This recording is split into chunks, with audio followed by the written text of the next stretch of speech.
Hello दोस्तों, मैं हूं Vishesh Singh, NISM certified equity research analyst. दोस्तों ये वीडियो मैं ऑन डिमांड बना रहा हूं। आप लोगों ने मुझे कई बार कमेंट किए कि सर ETF को बाई करने से पहले हमें क्या क्या चेक करना चाहिए ताकि हम उस ETF को कॉन्फिडेंटली बाई कर पाएं। तो आज इस वीडियो में जानेंगे 5 मोस्ट इंपॉर्टेंट फैक्टर जो आपको ETF को बाई करने से पहले जरूर चेक करने चाहिए, या फिर ये मैं कहूं कि 5 मोस्ट इंपॉर्टेंट चेकलिस्ट जो आपको किसी भी ETF को बाई करने से पहले जरूर चेक कर लेना चाहिए विद प्रैक्टिकल एग्जांपल, जिसमें लास्ट के तो सबसे इंपॉर्टेंट है। तो चलिए शुरू करते हैं, लेकिन शुरू करने से पहले मैं आपसे रिक्वेस्ट करूंगा, अगर आपको लगे कि मैंने आपकी टाइम की वैल्यू दे पाई या फिर मैंने आपको कुछ सिखाया है तो प्लीज चैनल को सब्सक्राइब कर लेना और मेरी फैमिली का हिस्सा बन जाना, क्योंकि मैं पर्सनल फाइनेंस और स्टॉक मार्केट से रिलेटेड फ्रीक्वेंट वीडियो लेकर के आता हूं। और आपके लिए सब्सक्राइब बटन बिल्कुल फ्री है, लेकिन मेरे लिए बहुत बड़ी बात है और मुझे इमेंस मोटिवेशन मिलता है जब आप चैनल को सब्सक्राइब करते हैं और वीडियो को लाइक करते हैं। तो अब पहली चेकलिस्ट बताने से पहले आप मुझे एक बात बताएं, बाजार से अगर आप लौकी तोरे भी खरीदते हैं तो कई बार उसकी जांच पड़ताल कर लेते हैं कि सही भी है या नहीं, और ये सही भी है। तो बहरहाल इस एग्जांपल देने का मेरा मकसद यही है कि लौकी तोरे की कंपैरिजन में हम ETF में कई गुना ज्यादा पैसा इन्वेस्ट करते हैं। तो इसलिए ETF को खरीदने से पहले हमारी जांच पड़ताल सॉलिड होनी चाहिए, और इसलिए मैं आपसे रिक्वेस्ट करूंगा वीडियो को भगा के मत देखना, बहुत पेशेंसफुली वीडियो को देखना, क्योंकि इसके बाद आपको कभी भी इस तरीके की वीडियो देखने की जरूरत नहीं पड़ेगी। ETF को बाई करने से पहले हमें 5 मोस्ट इंपॉर्टेंट चेकलिस्ट पर जांच पड़ताल करनी होती है, उसी के बाद हम ETF को कॉन्फिडेंटली बाई कर सकते हैं, जिसमें पहली चेकलिस्ट है ETF का एक्सपेंस रेशियो। इन सारे फैक्टर को जानने से पहले हमें ये जानना चाहिए कि हमें ये सारे फैक्टर देखने कहाँ है और ये सारे फैक्टर हमें देखने को मिलेंगे कहाँ। तो उसके लिए मैं यूज करूंगा टिकर टेप का स्क्रीनर। आप स्क्रीन पर देख सकते हैं, गूगल पर आप टिकर टेप स्क्रीनर डाल देंगे, जैसे ही डाल देंगे तो कुछ इस तरीके का इंटरफेस आएगा, वहां पर आपको क्लिक कर लेना है। मान के चलिए निफ्टी 20 में आप अपने सारे फैक्टर देखना चाहते हैं, निफ्टी 20 को खरीदना चाहते हैं, तो निफ्टी 20 में आपको क्या क्या चेक करना चाहिए। तो मैं निफ्टी 20 क्लिक कर देता हूं, तो यहाँ पर निफ्टी 50 इंडेक्स आ जाएगा। मैं ETF कर दूंगा तो निप्पॉन इंडिया का पहला निफ्टी ETF आ गया। मान के चलिए ये ETF आपके सामने निप्पॉन इंडिया ETF निफ्टी 50 20 खुल करके आ गया। अब आप नीचे थोड़ा जाकर के देखेंगे तो उसके फंडामेंटल यहाँ पर आपको दिखाई देंगे, real NAV, AUM, expense ratio, category, tracking error and all. तो सबसे पहला फैक्टर जो हमको ETF में को बाई करने से पहले देखना है वो है ETF का एक्सपेंस रेशियो, जो कि सबसे मोस्ट इंपॉर्टेंट फैक्टर है। इसको आप बिल्कुल नजरअंदाज नहीं कर सकते। एक्सपेंस रेशियो क्या होता है? एक्सपेंस मतलब होता है खर्चा, यानी कि फीस एक तरीके से। तो जब भी आप किसी ETF को बाई करते हो तो आपको इसकी, और जब आप सेल करते हो तो जो भी आपको रिटर्न मिलता है उसके ऊपर आपको एक फीस देनी होती है। एग्जाम्पल के लिए किसी ETF का एक्सपेंस रेशियो 2% है, ठीक है, और आपने इस ETF को पूरे 1 साल तक होल्ड किया, जो भी एक्सपेंस रेशियो होता है वो हमेशा साल भर का ही फीस होती है। अगर मान के चलिए एक्सपेंस रेशियो 2% है और आपका 100 रुपए का इन्वेस्टमेंट वैल्यू 150 रुपए होगी साल के एंड में, तो इस 150 रुपए पर आपको 2% देना होगा, यानी कि 3 रुपए आपको इस पर आपको कटवाने होंगे जब भी आप इस ETF को सेल करेंगे। आई होप आपको एक्सपेंस रेशियो समझ में आ गया हो। तो हमको क्या करना है, हमको ऐसे ETF को बाई करना है जिनका एक्सपेंस रेशियो कम से कम हो, क्योंकि अगर आप ऐसे ETF में इन्वेस्टमेंट करेंगे जिसका एक्सपेंस रेशियो ज्यादा हो तो वो आपके रिटर्न में से ही कटेगा। अगर आपका लॉस भी हो रहा होगा फिर भी आपका एक्सपेंस रेशियो आपके इन्वेस्टमेंट अमाउंट से कटता ही जाएगा। मान के चलिए आपका इन्वेस्टमेंट अमाउंट आपने किया था 100 रुपए, और लास्ट में साल के एंड में जाकर के वो 100 रुपए आपके घट करके 90 रुपए हो गए, तो 90 रुपए में भी 2% कटेगा, यानी कि 1.8 रुपए फिर भी आपके साल के एंड में ये आपके कटेंगे ही कटेंगे। वो आपके इन्वेस्टमेंट वैल्यू में से एडजस्ट कर लिए जाते हैं। तो जिन ETF का एक्सपेंस रेशियो 0.5% से कम होता है वो ETF अच्छे माने जाते हैं। तो ऐसे ETF में इन्वेस्टमेंट करें जिनका एक्सपेंस रेशियो कम हो। दूसरी चेकलिस्ट जो आपको देखनी है हमेशा से ETF को बाई करने से पहले वो है ETF का ट्रैकिंग एरर, जो आपको स्क्रीन पर दिखाई दे रहा होगा। देखिए ट्रैकिंग एरर क्या बताता है, यार निफ्टी 20 का ट्रैकिंग एरर कितना दिखाई दे रहा है? 0.03%, ठीक है, आप स्क्रीन पर देख सकते हैं, ठीक है। तो 0.03% ये हमको क्या बताने की कोशिश कर रहा है, इसको समझिए। मान के चलिए क्योंकि निफ्टी 20 है, ये निफ्टी 50 को फॉलो करता है। किस इंडेक्स को फॉलो करता है? निफ्टी 50 को।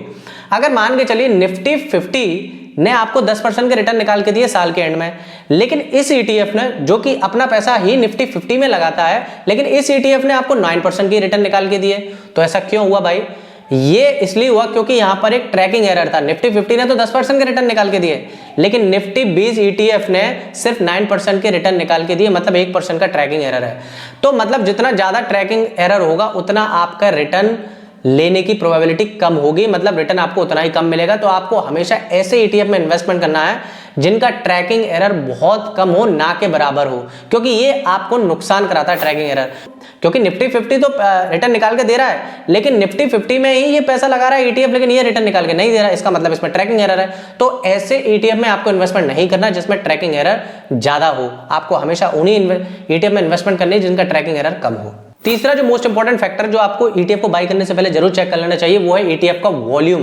देखिए वॉल्यूम मोस्ट इंपॉर्टेंट फैक्टर है। अगर किसी भी ETF में वॉल्यूम ही नहीं होगा, मान के चलिए आज आप किसी ETF को बाई करते हैं, लेकिन जब आप इसको सेल करने जाएंगे तो हो सकता है आप ऐसे ETF को बाई कर लें जिसमें वॉल्यूम ही ना हो, और फिर आप होगा क्या, जब आप उसको सेल करने जाएंगे तो वहां पर कोई भी बायर ही नहीं खड़ा होगा। अगर बायर खड़ा भी होगा तो आपके रिटर्न जितने आपको मिल रहे हैं उससे बहुत नीचे खड़ा होगा। मान के चलिए आपका 10% का प्रॉफिट आ गया, लेकिन बायर खड़ा हुआ है 6% के प्रॉफिट पर, मतलब आपको 4% का आपको नुकसान करना पड़ेगा वॉल्यूम कम होने की वजह से। तो आपको हमेशा ऐसे ETF में बाई करना है जिसका वॉल्यूम अच्छा हो। तो मैं आपको बताऊंगा कम से कम ऐसे ETF को बाई करो जिसका एवरेज वॉल्यूम 50,000 से ऊपर हो, डेली एवरेज वॉल्यूम 50,000 से ऊपर होना ही चाहिए। अब सबसे बड़ा सवाल है कि सर हम ETF का वॉल्यूम कहां पर चेक करें। देखिए इसके लिए सिंपल सा आपको NSE की वेबसाइट पर जाना है, गूगल पर टैप करना है NSE ETF। NSE ETF में जाएंगे तो NSE ETF का पूरा होम पेज खुल जाएगा। उसके बाद हिस्टोरिकल डेटा में जाकर के आपको सारे ETF के पर डे के वॉल्यूम दिखाई देंगे। तो आपको ऐसे ETF में इन्वेस्टमेंट करनी है जिसका वॉल्यूम कम से कम 50,000 से ऊपर रहता हो। क्योंकि बात वॉल्यूम की आती है तो आपके दिमाग में ये होगा कि हमको सर कैसे पता पड़ेगा किन ETF में कितना ज्यादा वॉल्यूम रहता है। तो देखिए इसके लिए मैं डेडिकेटेड वीडियो बना चुका हूं, आप इस वीडियो को देख लेना। मैंने इसमें टॉप 30 ETF बताए हैं जिसमें हाईएस्ट ट्रेडिंग वॉल्यूम रहता है। तो आप इस वीडियो को ETF की प्लेलिस्ट में जाकर चेक कर सकते हैं।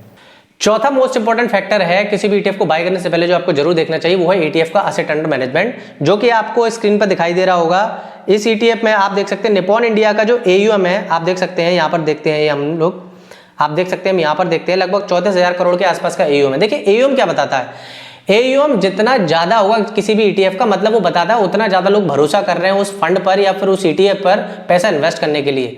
जितना ज्यादा AUM उतना ज्यादा लोगों ने पैसा दिया है उस ETF में अपना पैसा इन्वेस्ट करने के लिए। तो उससे साफ पता पड़ जाता है कि भैया इस ETF में ज्यादा पैसा इन्वेस्ट हुआ है, मतलब लोग ज्यादा भरोसा कर रहे हैं, मतलब इसी का फंडामेंटल भी स्ट्रांग होगा, जाहिर सी बात है।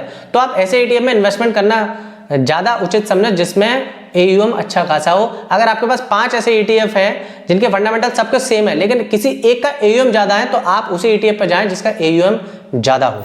और 5वें नंबर का जो मोस्ट इंपॉर्टेंट फैक्टर है वो है उसका ब्रांड।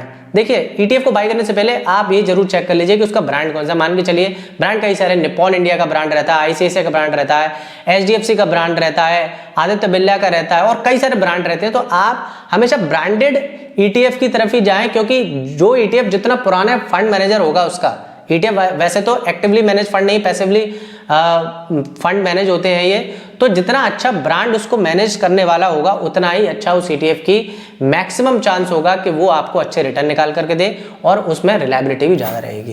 तो ये तो मैंने बताई आपको ETF की चेकलिस्ट जो कि आप ETF को बाय करने से पहले चेक करेंगे, लेकिन ETF को बाय करने से पहले आप कुछ मिस्टेक भी कर सकते हैं। उसके ऊपर मैं डेडिकेटेड वीडियो बना चुका हूं, पॉइंट बाय पॉइंट मैंने समझाया कि आप कौन कौन सी मिस्टेक कर सकते हैं किसी भी ETF को बाय करने से पहले। तो उसके लिए आप मेरी ये वाली वीडियो देख लेना, आपको साफ पता पड़ जाएगा उसमें कि ETF में आपको बाय करने से पहले कौन सी मिस्टेक नहीं करनी है। आई होप आपको वीडियो अच्छी लगी हो यारो। अगर वीडियो से कुछ सीखने को मिला हो, कुछ लगा हो कि मैंने कुछ रीजनेबल बताया आपको, तो प्लीज चैनल को सब्सक्राइब कर देना और मेरी फैमिली का हिस्सा बन जाना। वीडियो को लाइक जरूर करना क्योंकि इससे मेरे चैनल को रीच मिलती है, और कमेंट बॉक्स में मुझे जरूर बताना अगर आपको किसी भी तरह की क्वेरी हो इस वीडियो से related. Thank you so much, मिलते हैं नेक्स्ट वीडियो के साथ, तब तक के लिए बाय बाय, टेक केयर।